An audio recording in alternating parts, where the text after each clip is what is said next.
The biggest myth about divine feminine energy. Few spiritual concepts have become as popular and as misunderstood as divine feminine energy. Scroll through social media for a few minutes and you will likely encounter endless advice about stepping into your feminine, attracting without chasing, becoming magnetic, or embodying goddess energy. The divine feminine has become a movement, an aesthetic, and for some, even a personal brand. Yet beneath all the inspirational quotes and spiritual content lies a question worth asking. What if the biggest myth about divine feminine energy is that it is primarily about receiving? Many modern interpretations portray the divine feminine as soft, graceful, nurturing, intuitive, and magnetic. While these qualities can certainly be aspects of feminine energy, reducing the divine feminine to passivity may be one of the greatest misunderstandings of the concept. Because if we look at mythology, history, nature, and even spirituality itself, the divine feminine has never been merely soft. It has always been powerful. The problem begins when people confuse femininity with compliance. Somewhere along the way, divine feminine energy became associated with waiting. Waiting for love, waiting for abundance, waiting for validation, waiting for destiny, waiting for the universe to deliver what is meant to be. The feminine became the one who receives, while the masculine became the one who acts. This narrative sounds spiritual, but it is often little more than traditional gender expectations wrapped in spiritual language. The truth is that authentic feminine energy has never been passive. Creation itself is not passive. Birth is not passive. Transformation is not passive. Nature is not passive. A seed breaking through concrete is not passive. An ocean reshaping coastlines is not passive. The feminine force found throughout nature is not weak. It is generative. It creates.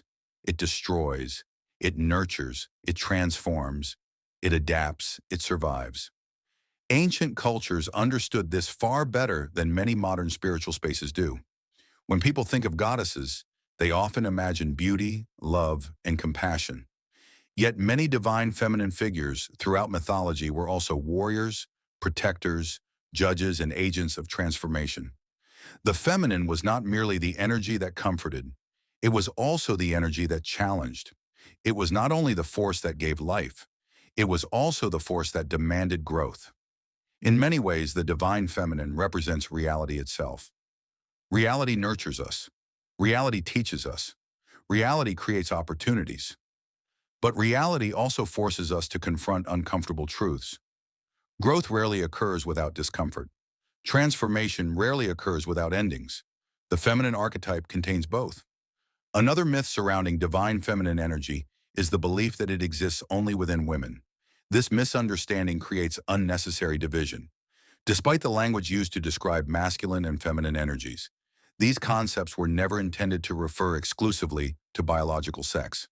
Every human being possesses qualities traditionally associated with both energies: intuition and logic, action and receptivity, structure and flow, discipline and creativity, boundaries and compassion.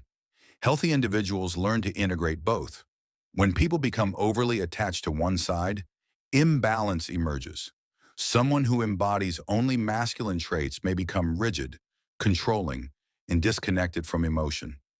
Someone who embodies only feminine traits may struggle with direction, boundaries, and decisive action.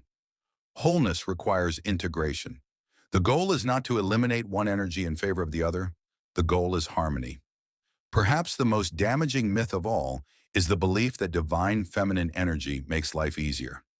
Many people begin spiritual journeys hoping to become more aligned, more peaceful, and more fulfilled. What they do not expect is that genuine growth often requires confrontation. The divine feminine does not merely soothe wounds, it reveals them.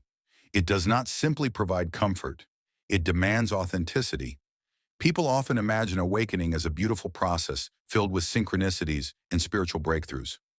Sometimes it is, but awakening can also involve grief, loss, disillusionment, the collapse of identities that no longer serve us, the end of relationships that are built on false foundations, the realization that certain dreams were never truly ours to begin with.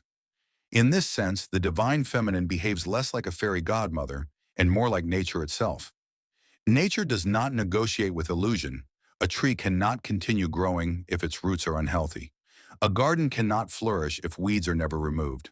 Similarly, people cannot evolve if they remain attached to comforting falsehoods. The feminine invites truth, and truth is not always comfortable. This leads to another misconception: the idea that divine feminine energy is inherently self-sacrificing. Many people, especially women, are taught that being loving means constantly giving, being available, being understanding, being patient, being accommodating.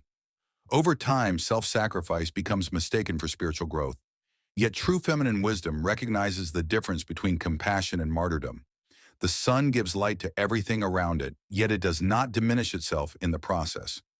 A healthy feminine energy nourishes others without abandoning itself. It understands that boundaries are not the opposite of love. They are often an expression of it. One cannot pour endlessly from an empty cup. The feminine does not ask people to disappear for others.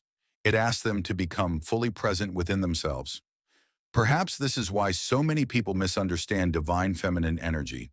The popular version is comfortable. The authentic version is transformative. The popular version promises attraction. The authentic version demands self-awareness. The popular version focuses on obtaining external outcomes. The authentic version focuses on internal alignment. The popular version says, become feminine so someone chooses you. The authentic version asks, who are you when nobody's watching? One seeks validation. The other seeks truth. And truth has always been the deeper purpose of spiritual growth. At its highest expression, divine feminine energy is not about attracting a partner, manifesting luxury, or becoming irresistible to others. Those outcomes may or may not occur. The deeper purpose is remembering one's inherent worth independent of external validation. It is the ability to create rather than merely consume, to nurture rather than control, to feel deeply without becoming overwhelmed, to trust intuition while remaining grounded in reality, to remain open without becoming passive, to remain compassionate without becoming self-destructive. Ultimately, the biggest myth about divine feminine energy is that it is something you perform, something you wear, something you market, something you prove. In reality, it is a relationship with yourself, a relationship with truth, a relationship with creation itself. It is not an aesthetic. It is not a trend. It is not a strategy for obtaining love. It is a way of being. The divine feminine is not weak. It is not passive. It is not dependent upon anyone else's approval. It is the quiet strength that creates life, survives loss, embraces change, and continues growing through every season. And perhaps that is why it remains so powerful. Because true feminine energy was never about being chosen. It was always about becoming whole.